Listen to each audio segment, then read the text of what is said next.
नमस्कार दोस्तों, मैं मनोज कुमार। दोस्तों, आप electric auto rickshaw Bajaj company का या फिर किसी अन्य कंपनी का जब खरीदते हैं ना, तो आपके मन में एक खुशी होती है। ऑटो रिक्शा खरीदने के बाद जब आप गाड़ी उसे रोड पर लेकर के आते हैं तो आपकी गाड़ी उस टाइम जो है 50-60 या फिर किसी किसी का 80% तक चार्ज रहता है। गाड़ी आप घर लाते हैं, आपकी गाड़ी एक दिन तक चलाने का कैपेसिटी रहता है। उसके बाद जो है आपके घर पर कंपनी के तरफ से चार्जिंग किट को इंस्टॉलमेंट करने के लिए एक लड़का आता है। आपके घर में अर्थिंग की व्यवस्था को पूरा करने के बाद आपके घर पे चार्जिंग सॉकेट जो होता है, जिस पर आप चार्जिंग आरसीडी केबल लगाएंगे, वो लगा करके जाते हैं। आपके गाड़ी का सर्वेक्षण कर लेते हैं, मतलब आपके गाड़ी को चार्ज पे कनेक्टिविटी करके बता देने के बाद वो चले जाते हैं। आप गाड़ी को चार्ज में लगाते हैं, 2-4 दिन तक चार्ज बढ़िया होता है और चार्ज जो है फिर लेना छोड़ देता है। आप देखते होंगे कि आपके घर पर जो आरसीडी केबल मतलब है, उसको चार्ज में लगाने के बाद आपके गाड़ी पर जो चार्जर होता है उस पर एक पंखा घूमता है। वो आवाज़ करता है, आपकी गाड़ी का डिस्प्ले पर बैटरी का सिंबल अप डाउन होने लगता है। आपको उस टाइम पता चलता है आपकी गाड़ी प्रॉपर चार्ज हो रही है। ये सबके गाड़ी में होता है। लेकिन कभी कभार क्या होता है कि आपकी गाड़ी चार्ज लेते लेते छोड़ देता है। उस स्थिति में आपके साथ क्या होता होगा, आप इस वीडियो के माध्यम से समझिए।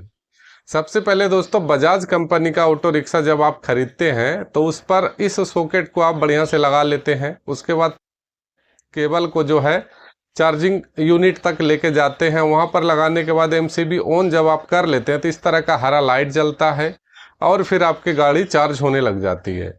कुछ देर तक ये सिलसिला चलता है। उसके बाद कभी कभार क्या होता है, फिर ये जो यूनिट है, सर्किट है आरसीडी केबल पर, इस पर रेड लाइट जलता है और आपको फिर से रिसेट करना पड़ता है। फिर जाके वो हरा होता है या तो फिर चलते चलते फिर से वो रेड हो जाता है। मतलब फॉल्ट आती है, आपकी गाड़ी जो है चार्ज लेना छोड़ देती है। इस तरह का समस्या को समाधान करने के लिए आपको लगाना पड़ेगा एक स्टेबलाइजर। अब बात आती है यहाँ दोस्तों कि आपको स्टेबलाइजर क्यों लगाना पड़ेगा और आपको स्टेबलाइजर लगाने से क्या क्या बेनिफिट्स होगा। दोस्तों, आपके घर में मतलब जो भी इलेक्ट्रिक उपकरण है, गाड़ी लेने से पहले वो जैसे तैसे चलती रहती है। कहने का मतलब, जिसके घर में स्टेबलाइजर है उसके घर में तो कोई दिक्कत नहीं है। लेकिन जिसके घर में डायरेक्ट चल रही है तो उसके घर में जो भी सामान चलता है ना, वो वोल्टेज अप डाउन होने के बाद भी चलते रहता है, तो उसे कभी महसूस नहीं होता है। लेकिन आपकी गाड़ी पर यह चीज आपको महसूस होगा, क्योंकि वोल्टेज जैसे 200 से नीचे आएगी आपकी गाड़ी चार्ज लेना छोड़ देगी और 240 से ऊपर जब जाएगी तो आपकी गाड़ी चार्ज लेना उस कंडीशन में भी छोड़ देगी। अब आप सोचते होंगे कि ये तो हो गया मतलब उसका चार्ज होने का कंडीशन। अब इसके बीच के वोल्टेज को स्थिर कैसे रखा जाए, उसी के लिए आपको मैंने कहा था स्टेबलाइजर लगाना पड़ेगा। स्टेबलाइजर आप 5 kVA का खरीदिए।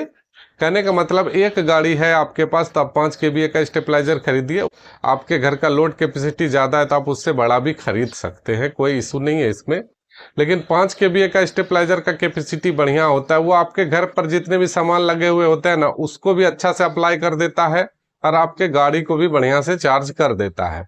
उसको लगाने के बाद आप उस पर डिजिटल मीटर देखेंगे, आपकी गाड़ी पर वोल्टेज कितना मतलब में चार्ज हो रहा है वो प्रॉपर शो करता रहेगा और आपकी गाड़ी जो है लगातार चार्ज होती रहेगी।